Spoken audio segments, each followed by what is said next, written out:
Hello, I'm Tim Tuller, Canon for Music at St. John's Cathedral. I'm going to say just a couple words about the music for this Sunday, July 23rd. Our opening organ voluntary is Andante Religioso by English composer Alec Rowley.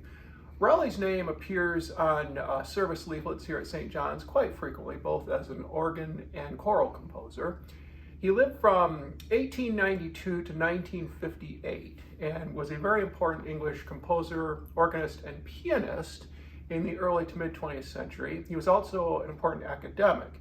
He taught at Trinity Music School in London and was very prolific in his compositions. He was especially well known for his piano music, which was very important at the time.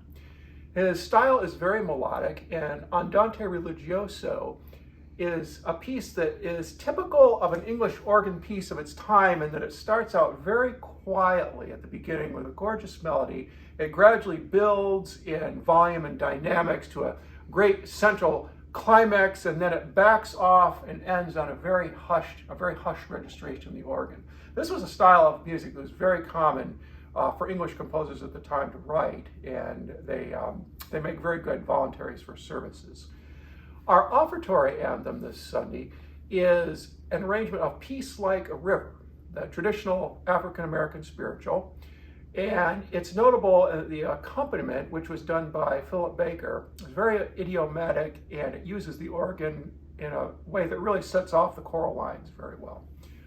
Our postlude is Trumpet Tune by Gordon Young. Gordon Young was the music director at First Presbyterian Church in Detroit for many years in the mid-20th century. He's a very important American composer and organist. He'd attended the Curtis Institute of Music in Philadelphia.